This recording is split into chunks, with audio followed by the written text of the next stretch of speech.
حدیبیہ کے مقام پر آپ پہنچ جاتے ہیں. کفار قریش کو جب پتہ چلتا ہے محمد عربی صلی اللہ تعالی علیہ وسلم اپنے جانثاروں کے ساتھ تشریف لا رہے ہیں تو ان کے پیروں تلے زمین کھسک جاتی ہے. انہیں یہ اندازہ ہونے لگتا ہے, وہ یہ گمان کرنے لگتے ہیں شاید کہ وہ ہم پر حملہ کرنا چاہتے ہیں, شاید کہ وہ ہمیں تہس نہس کر دینا چاہتے ہیں, ہمیں ہماری زمین سے نکال باہر کر دینا چاہتے ہیں. یہی خوف سے ان لوگوں نے بھی جنگ کی تیاری کرنا شروع کر دیا. جب اس کا علم ہوا اللہ کے رسول صلی اللہ علیہ وسلم نے بتایا نہ ہم نے جنگ کے ارادے سے سفر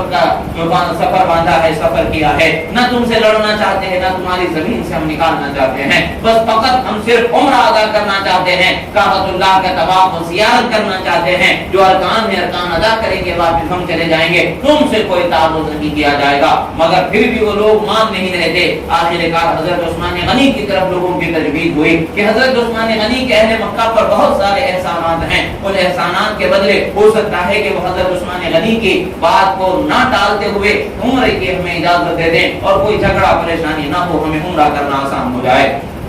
حضرت عثمان غنی رضی اللہ تعالیٰ عنہ کو بھیجا گیا. حضرت عثمان غنی جب جو بڑے بڑے وہاں کے سرداران تھے قریش کے, ان لوگوں سے ملاقات فرماتے ہیں اور ان سے عمرے کے متعلق سے تفصیلات بیان کرتے ہیں کہ میں اور میرے محبوب میرے آقا محمد عربی صلی اللہ علیہ وسلم اور ہمارے دوسرے ساتھی جن کے ارادے سے نہیں آئے ہیں, تم سے جھگڑا کرنا نہیں چاہتے ہیں, ہم تو بس فقط عمرہ ادا کر کے چلے جانا چاہتے ہیں. یہی وجہ ہے کہ تمہارے تعرض پر ہمیں تم سے سمجھا رہے ہیں, بات کو بتا رہے ہیں, خلاصہ کر رہے ہیں, ورنہ تو تلوار ہاتھ میں ہوتی تمہارے تعارض پر جواب ہوتا. مگر ہم تو لڑنے جھگڑنے کے لیے آئے ہی نہیں ہیں, تو ہم اپنے موقف کو تمہارے سامنے پیش کر رہے ہیں. وہ لوگ کہتے ہیں کہ عثمان تمہارے احسانات ہم پر بہت ہیں, تم چاہو تو عمرہ کر لو اور چلے جاؤ, مگر تمہارے ساتھیوں کو ہم آنے کی اجازت نہیں دیں گے, ہمیں خطرہ ہے. حضرت عثمان غنی رضی اللہ تعالیٰ عنہ نے فرمایا کہ میں میرے آقا میرے محبوب سرور انبیاء صلی اللہ علیہ وسلم کے بغیر عمرہ ہرگز نہیں کروں گا, اگرچہ مجھ میں میرے دل میں بے پناہ تمنا ہے کہ عمرہ کر کے چلا جاؤں. یہاں پر لوگوں کو اندازہ ہوا, لوگوں نے اپنے آپس میں گفتگو شروع کی, عثمان کی تو بڑی ہی قسمت ہے, وہ تو چلے گئے ہیں, اب وہ طواف وغیرہ کر لیں گے, جب وہاں تک پہنچ چکے ہیں تو انہیں ضرور کرنے دیا جائے گا. ان کے احسانات اہل مکہ پر بہت ہیں, ان احسانات کے بدلے میں انہیں طواف اور عمرہ کرنے کا موقع مل جائے گا, وہ تو ان سعادتوں سے مالا مال ہو جائیں گے, ہم تو محروم ہی رہیں گے. اللہ کے رسول صلی اللہ تعالی علیہ وسلم اپنے صحابہ کی تسلی کے لیے ارشاد فرمایا, اے میرے صحابہ, عثمان میرے بغیر ہرگز عمرہ نہیں کرنے والے. اللہ کے رسول صلی اللہ تعالی علیہ وسلم گویا کہ ان کے ہر جانثار کے دل کی حالتوں کو نگاہ نبوت سے دیکھ رہے ہیں. نبوت کی نگاہوں سے ان کے حالات قلبی کو اللہ تعالیٰ نے پوشیدہ نہیں رکھا ہے, بلکہ اللہ تعالیٰ نے ان کی کیفیات کو ان کے سامنے ظاہر فرما دیا ہے. یہی وجہ ہے کہ ہم غلامان مصطفیٰ عرض کرتے ہیں, اور کوئی غیر کیا, تم سے نہاں ہوں بھلا جب نہ خدا ہی چھپا تم پہ کروڑوں درود. یعنی کوئی غیب کیسے باقی رہ جائے جب رب تعالیٰ نے اپنے جلوے جہاں زیبا سے آپ کو سعادتیں عطا فرما دیا ہے, شب معراج اپنے دیدار سے آپ کو اللہ تبارک و تعالیٰ نے مالا مال فرما دیا ہے, یہ نعمت عظمیٰ سے جب عطا فرما دیا گیا ہے. غیب کی اصل غیب جو اللہ تعالیٰ کی ذات ہے, اس سے جب اللہ تعالیٰ نے آپ کو اس کا دیدار عطا فرما دیا ہے, تو پھر اور دوسرے غیب کیا پوشیدہ رہ سکتے ہیں. ہاں یہی ہے کہ اللہ کے کرم سے ہی ہوتا ہے, بذات خود وہ چیز نہیں ہوتی ہے, بلکہ اللہ کی عطا ہی سے انبیاء کرام کو غیب کا علم ہوتا ہے. حالات اور قواعد کو ان کے سامنے ظاہر کر دیا جاتا ہے. الغرض اللہ کے رسول کا وہاں پر فرمان ہوا, اور کچھ دیر کے بعد یہ خبر مشہور ہوئی کہ لوگوں نے حضرت عثمان کو شاعر کے قتل کر دیا ہے. لوگوں کے اندر غم و غصہ بیدار ہونے لگا. سب لوگوں نے رسول اللہ صلی اللہ علیہ وسلم کی بارگاہ میں آ کر کے عرض کیا, اگر عثمان کو انہوں نے قتل کر دیا ہے تو ہم سب ضرور بدلا لیں گے, ہم سب ضرور ان کا بدلا لیے بغیر یہاں سے واپس نہیں جائیں گے. تو سب لوگوں نے رسول اللہ صلی اللہ علیہ وسلم کے دست مبارک پر بیعت فرمائی. اللہ کے رسول صلی اللہ تعالی علیہ وسلم نے ہر ایک سے بیعت لی, اور آخر میں رسول اللہ صلی اللہ علیہ وسلم نے اپنے سیدھے ہاتھ پر اپنا بایاں ہاتھ رکھ کر کے فرمایا کہ یہ عثمان کا ہاتھ ہے جو یہ بیعت فرما رہے ہیں. عثمان غنی رضی اللہ تعالی عنہ کے حق میں بھی بیعت فرمائی. یعنی اللہ کے رسول صلی اللہ تعالی علیہ وسلم یہ جانتے تھے کہ حضرت عثمان غنی باحیات ہیں, یہ بھی جانتے تھے کہ وہ عمرہ نہیں کرنے والے ہیں, کیونکہ ان کے بغیر وہ عمرہ نہیں نہیں کرنے والے ہیں. جب حضرت عثمان غنی واپس وہاں پر بارگاہ رسالت میں حاضر ہوئے, لوگوں نے پوچھا کہ آپ نے عمرہ فرمایا؟ انہوں نے کہا کہ ہرگز نہیں, میں رسول اللہ کے بغیر عمرہ نہیں کرنے والا تھا, حالانکہ مجھے کہا گیا, میں نے انکار کر دیا. رسول اللہ کا بیان سچا ہو گیا. رسول اللہ نے ان کی طرف سے اپنے بائیں ہاتھ کو دائیں ہاتھ پر رکھ کر کے بیعت فرمائی, گویا کہ اعلان فرما دیا کہ عثمان زندہ ہیں اور عثمان واپس ہمارے پاس لوٹائے جائیں گے. اللہ کے رسول صلی اللہ علیہ وسلم کے جانثار صحابہ کی شان یہ الگ ہوتی ہے. اللہ کے رسول صلی اللہ علیہ وسلم نے ان کے متعلق سے جو چیزیں بتائی وہ چیزیں وہاں پر پوری ہوتی چلی گئیں. ایسے ہی جیش العسرہ کے نام سے ایک لشکر کی تیاری اس نام سے مشہور ہے. شریعت میں حدیث کی اور سیرت کی تاریخ کی کتابوں میں اس کی تفصیلات ملتی ہے. اس کا ایک واقعہ جو مشکاہ شریف میں ذکر کیا گیا ہے, جنگ تبوک کے لیے جو لشکر کی تیاری کی جا رہی تھی, اس لشکر کی تیاری کا کیا ماجرا تھا. اللہ کے رسول صلی اللہ تعالی علیہ وسلم نے صحابہ کرام رضوان اللہ علیہم اجمعین کے درمیان جنگ کے لیے ترغیب دلا رہے ہیں, اور اس کے لیے کوئی سامان نہیں, نہ تلواریں ہیں, نہ ڈھالے ہیں, نہ گھوڑے ہیں, نہ اونٹ ہیں, نہ سواری کے لیے گھوڑا ہے تو زین نہیں, زین ہے تو گھوڑا نہیں ہے, اونٹ ہے تو اونٹ کا کجاوا نہیں. یہ ساری چیزیں جو ضروریات میں سے ہیں, جس کے بغیر کوئی بھی جنگ ہو ہی نہیں سکتی ہے, یہ ساری چیزوں کی ضرورت تھی. اللہ کے رسول صلی اللہ تعالی علیہ وسلم نے جب صحابہ کرام کے سامنے یہ باتیں رکھی کہ یہ حالت ہے ہمارے پاس کچھ بھی نہیں ہے, تو حضرت عثمان غنی رضی اللہ تعالیٰ عنہ کھڑے ہوتے ہیں, بارگاہ رسالت میں عرض کرتے ہیں, یا رسول اللہ صلی اللہ علیہ وسلم, 100 اونٹ اس کے تمام لوازمات کے ساتھ میں اپنی طرف سے آپ کی خدمت میں پیش کروں. اللہ کے رسول صلی اللہ تعالی علیہ وسلم نے اور ترغیب دلائی. حضرت عثمان غنی رضی اللہ تعالی عنہ پھر کھڑے ہوتے ہیں, پھر ارشاد فرماتے ہیں, یا رسول اللہ, میں 200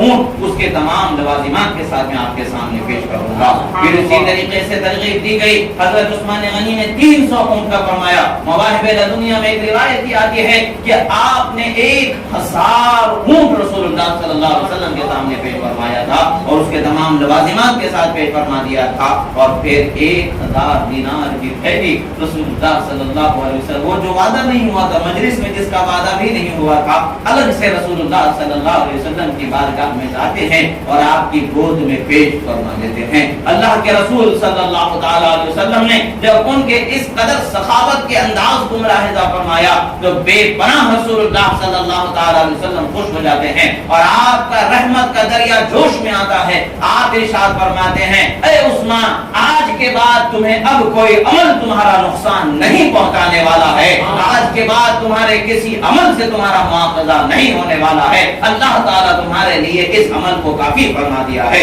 اب تمہارے لیے کوئی نقصان کا مرحلہ نہیں ہے, کوئی نقصان کی بات نہیں ہے. اللہ کے رسول صلی اللہ تعالی علیہ وسلم نے گویا کہ انہیں بتا دیا, بتقاضۂ بشری اگرچہ پھر فرض آپ سے اس کے بعد کوئی معاملات سرزد ہو بھی جائیں, پھر بھی اللہ تعالیٰ اس پر رحم فرمائے گا, درگزر فرما دے گا, اس پر آپ کا مواخذہ نہیں ہوگا. کیوں؟ کیونکہ آپ نے جیش العسرہ کے لیے جو قربانی مال کی پیش فرمانی ہے, اس مال کی قربانی کے عوض اللہ کے رسول خوش ہو گئے ہیں, اور اللہ کے رسول کے اختیار سے اللہ کے رسول نے انہیں بے نیاز فرما دیا ہے, انہیں آگے کے معاملات سے غنی کر دیا ہے. یعنی اب جو بھی کرو گے تمہارے لیے کوئی نقصان کا معاملہ نہیں ہے. بسا اوقات اللہ کے کچھ محبوب بندے ایسے بھی ہوتے ہیں کہ ان کا کوئی عمل اللہ کے رسول کی بارگاہ میں اتنا مقبول ہو جاتا ہے, اتنا مقبول ہو جاتا ہے کہ اس پر انعام ایسا ہوتا ہے کہ قیامت تک کے لوگ حیران رہ جاتے ہیں. وہ ایسا انعام رسول اللہ نے عطا فرمایا ہے. ایسے ہی رسول اللہ صلی اللہ تعالی علیہ وسلم کی بارگاہ میں ہمارا اہل سنت کا یہ ایمان و عقیدہ ہے,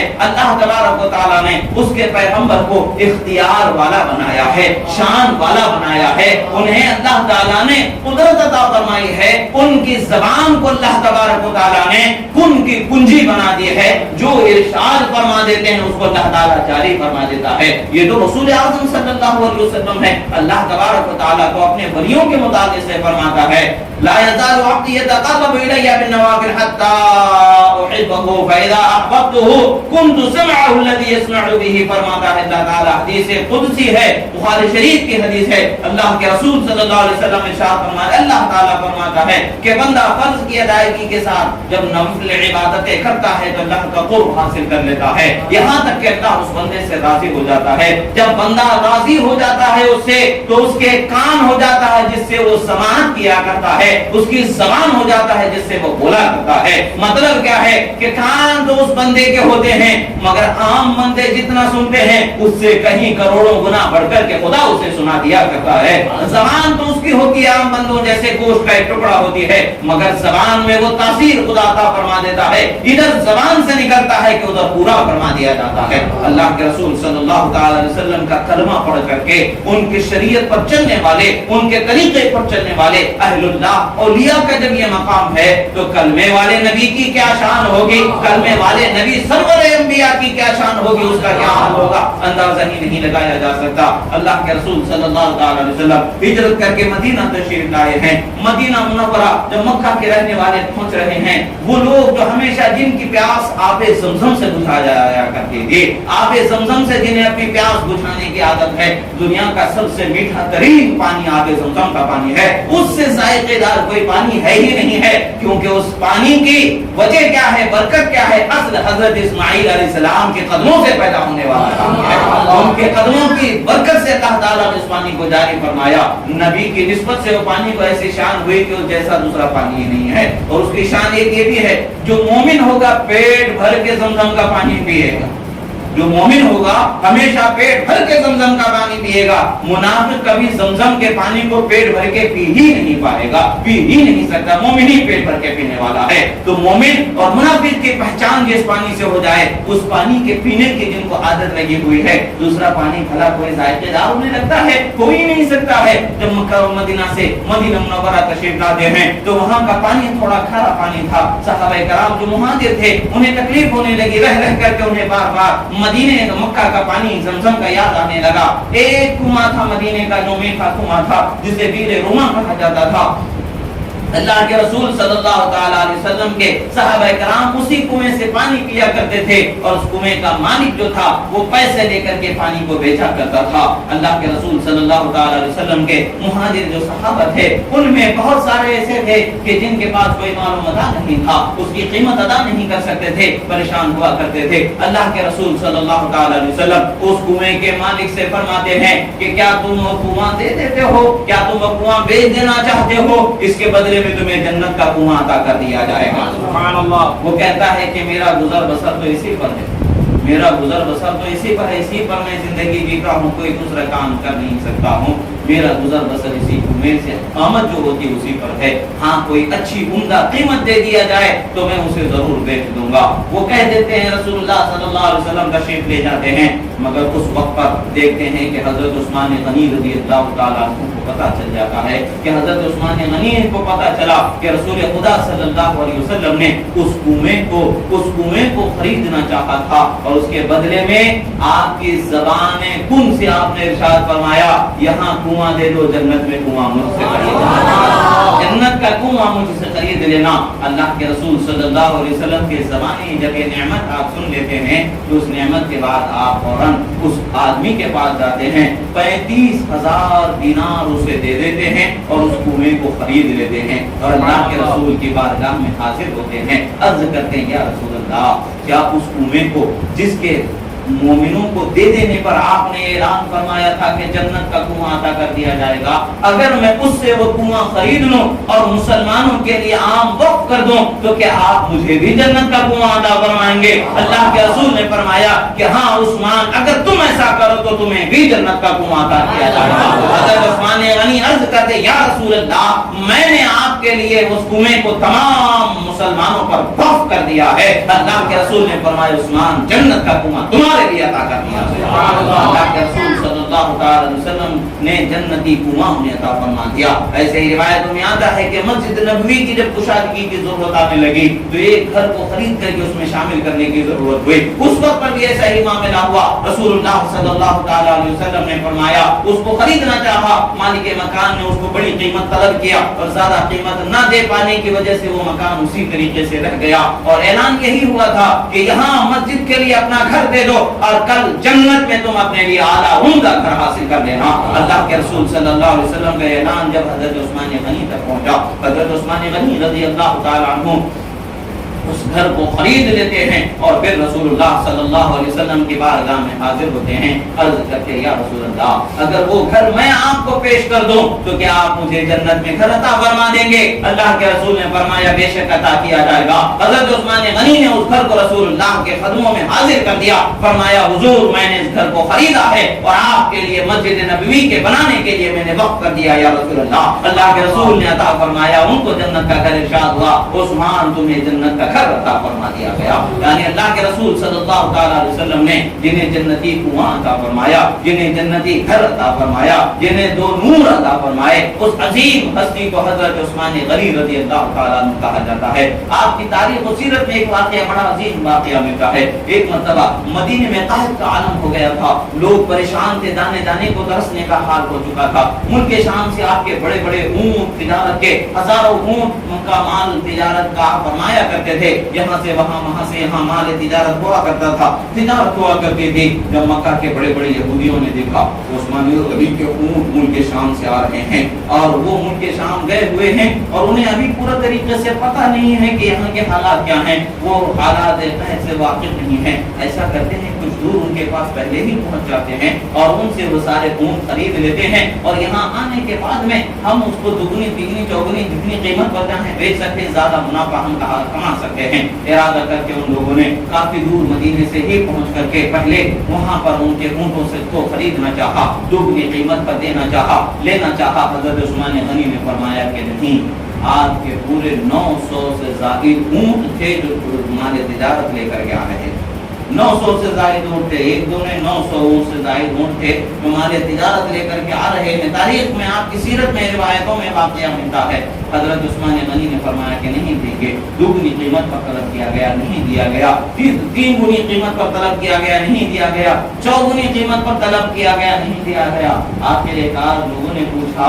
کہ تم نے اس کو کیسے، کتنی قیمت پر آخر بیچنا ہے، کتنی قیمت پر تم بیچنا چاہتے ہو؟ آخرکار تم اسے کیسے خریدے، کس کو بیچو گے، اتنے اس سے زیادہ قیمت کون دینے والا ہے؟ آپ مسکراتے فرماتے ہیں ہے ایک ایسا خریدار جو مجھے 10 گنی بھی قیمت اس کی دے سکتا ہے، اگر وہ دینا چاہے تو 10 گنا قیمت بھی عطا فرما دے گا۔ سارے وہ لوگ تجارت کرنے والے حیران ہیں، بولے ہم سے زیادہ قیمت دینے والا پورے مدینے میں کوئی ہے ہی نہیں، تم کیوں آخر کس کو بیچنا چاہتے ہو؟ وہ کون خریدار ہے تم سے 10 گنا یا اس سے زیادہ دے کر کے خرید سکتا ہے؟ وہ لوگ بھی حیران ہیں۔ حضرت عثمان غنی مسکرا رہے ہیں، یہ کہ بات گرے اونٹ مدینے کو پہنچتے چلے جا رہے ہیں۔ جب سارے اونٹ پہنچ جاتے ہیں آپ مدینے میں عام اعلان فرما دیتے ہیں، اے اہل مدینہ، اے میرے آقا صلی اللہ علیہ وسلم کے چاہنے والوں، کلمہ پڑھنے والے، آؤ اپنے اپنے گھروں کو جتنا چاہو مال لے کر کے چلے جاؤ۔ جب یہ نعمت انہیں دی گئی تو ان لوگوں نے حیران ہو کر کے کہا ارے تم نے تو کہا تھا کہ تم 10 گنا قیمت لے سکتے ہو،